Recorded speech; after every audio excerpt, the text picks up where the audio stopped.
పంచగ్రామాల ప్రజల భూ సమస్యను కూటమి ప్రభుత్వం తక్షణమే పరిష్కరించాలని సిపిఎం విశాఖ జిల్లా కార్యదర్శి ఎం జగ్గు నాయుడు డిమాండ్ చేశారు. పంచగ్రామాల భూ సమస్యను 100 రోజుల్లో పరిష్కరిస్తానని 2024 జనవరిలో విశాఖలో జరిగిన తొలి మంత్రివర్గ సమావేశంలో ముఖ్యమంత్రి చంద్రబాబు నాయుడు ప్రకటించారని, కానీ 2 ఏళ్లైనా పరిష్కరించకుండా జాప్యం చేయడం దుర్మార్గమన్నారు.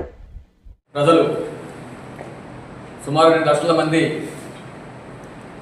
దీర్ఘకాలంగా అనేక కష్టాలు పడుతూ ఉన్నారు. 2024లో కూటమి ప్రభుత్వం అధికారంలోకి వచ్చిన తర్వాత మొట్టమొదటి క్యాబినెట్ సమావేశం జనవరిలో నిర్వహించారు విశాఖపట్నంలో. అందులో ముఖ్యమంత్రి గారు ప్రజలకు ఇచ్చినటువంటి స్పష్టమైన హామీ 100 రోజుల్లో పంచగ్రామాల భూ సమస్య పరిష్కారం చేస్తాం, ఈ కష్టాల నుండి ప్రజలు బయటపడేస్తామని చెప్పని హామీ ఇచ్చారు. 100 రోజులు పోయింది, 2 సంవత్సరాలు అయింది. ముఖ్యమంత్రి, ఎంపీ, ఎమ్మెల్యేలు వీళ్ళ మాటలు పోటలు దాటుతున్నాయి, ఆచరణ మాత్రం గడప దాటం లేదు. కాబట్టి పంచగ్రామాల ప్రజల భూ సమస్యని తక్షణమే పరిష్కరించాలని చెప్పని డిమాండ్ చేస్తూ సిపిఎం పార్టీ మరో దఫా ఆందోళనకు శ్రీకారం చుడుతోంది. ప్రజానీకం ఈ కార్యక్రమంలో భాగస్వాములై జయప్రదం చేయాల్సిందిగా మీ ద్వారా విజ్ఞప్తి చేస్తున్నారు.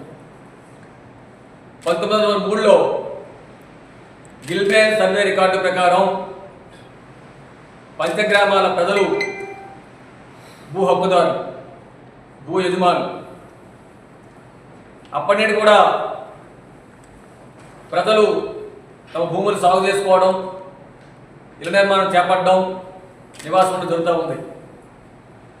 1995 వరకు ఎటువంటి సమస్యలు రాలేదు. కానీ 1996లో చంద్రబాబు నాయుడు ప్రభుత్వం అధికారంలోకి వచ్చిన తర్వాత చిన్నగదలి, పెందుర్తి ఎంఆర్ఓలు పురుగొల్పి దాదాపు 11,000 ఎకరాల భూముల్లో 9,069 ఎకరాల భూమిని సింహాచలం దేవస్థానానికి కట్టబెట్టు రైతువారీ పట్టాలని మంజూరు చేయించారు. అంతేకాకుండా 2000 సంవత్సరంలో 578 నెంబర్ జీవో తీసుకొచ్చి హక్కుదారులుగా ఉన్నటువంటి ప్రజానీకాన్ని ఆక్రమణదారులు చేసేశారు. దీంతో పంచగ్రామాల ప్రజలు అడు సింహాచలం కొండ చుట్టూ ఉన్నటువంటి వేలాది మంది ప్రజానీకం చాలా అవసరపడుతూ ఉన్నారు. వాళ్ళు ఇళ్ల నిర్మాణం చేయట్లేదు, రిపేర్లు చేసుకునేట్లేదు, తమ ఆస్తుల్ని, తమ భూముల్ని స్వేచ్ఛగా అమ్ముకొనివ్వడం లేదు. పిల్లల వివాహాల కోసం కానీ, పిల్లల చదువుల కోసం కానీ తమ ఆస్తుల్ని అమ్ముకోలేని దుస్థితికి రాష్ట్ర ప్రభుత్వం నెట్టేసింది. సింహాచలం దేవస్థానం తాలూకు దాడులు విపరీతంగా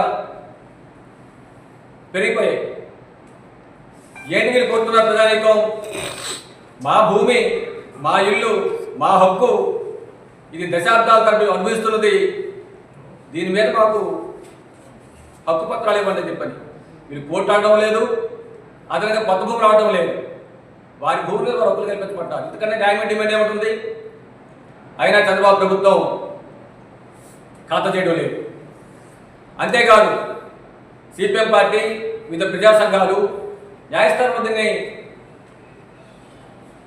కేసులు వేశాయి.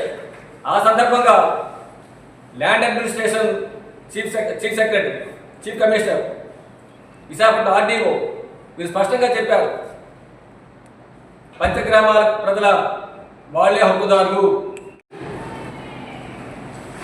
ఈ సమస్య సృష్టించిందే చంద్రబాబు నాయుడు ప్రభుత్వం. యాక్చువల్గా 96 వరకు ఏ సమస్య లేదు. 1996 తర్వాత చంద్రబాబు నాయుడు గారి అత్యుత్సాహంతో అధికారులు ఉపయోగించి ఈరోజు అది దేవస్థానం భూమిగా మార్చే పని చేశారు. కానీ ఇప్పటి వరకు రాష్ట్ర ప్రభుత్వం దగ్గర ఏవైనా ఆధారాలు ఉన్నాయా మేము అడగదలుచుకున్నాం. ఏ ఆధారాలు లేవు. గవర్నమెంటే చెప్తా ఉంది. అంతకుముందు బ్రిటిష్ వారు చేసిన ఆధారం, గిల్మెన్ కమిటీ చెప్పిన ఆధారాలు మాత్రం ఉన్నాయి. దాని ప్రకారం అక్కడ ఉండే రైతులు మాత్రం హక్కుదారు. మరి అటువంటి రైతుల భూముల్ని, అక్కడ ఉండే కొనుక్కున్న వాళ్ళ భూముల్ని, ఎంప్లాయీస్ భూముల్ని ఈరోజు ప్రభుత్వ అండతో ఈరోజు సింహాచల దేవస్థానానికి కట్టుబడ్డ అంతవరకు న్యాయం. మేము ఇప్పటికే ఆల్రెడీ 30 సంవత్సరాలు అవుతుంది. ఈ 30 సంవత్సరాల నుంచి కూడా ప్రతి ఎన్నికల్లో కూడా మేము అమలు చేస్తాం. ఈరోజు పంచగ్రామాల సమస్య పరిష్కారం చేస్తూ ఉన్నారు. లాస్ట్ సార్ ఇదే టీడీపీ అధికారంలో వచ్చేటప్పుడు ఏం చెప్పింది? 100 రోజుల్లో పరిష్కారం చేస్తానన్నది. ఇప్పుడు అసెంబ్లీలో ఏం మాట్లాడుతున్నారు? అదే ఎమ్మెల్యేలు, అక్కడ ఉండే పంచకాల రమేష్ బాబు కానీ, లేదా అక్కడ ఉండే ముగ్గురు ఎమ్మెల్యేలు, గంటా శ్రీనివాసరావు గారు, భీములు కానీ, ముగ్గురు ప్రతిపక్ష నాయకులుగా మాట్లాడారు. మేము పరిష్కారం చేసేస్తున్నాం. మరి పరిష్కారం చేస్తూ మీరే అధికారులు ఉన్నారు కదా, మీరే అధికారుల నుండి పరిష్కారం చేసేస్తాం, కొద్ది రోజుల్లో పరిష్కారం చేస్తాం, గడువు ఇవ్వండి అని చెప్పేసి మాట్లాడుకోవడం అంటే ఒక దొంగ అని చెప్పుకోవడమే.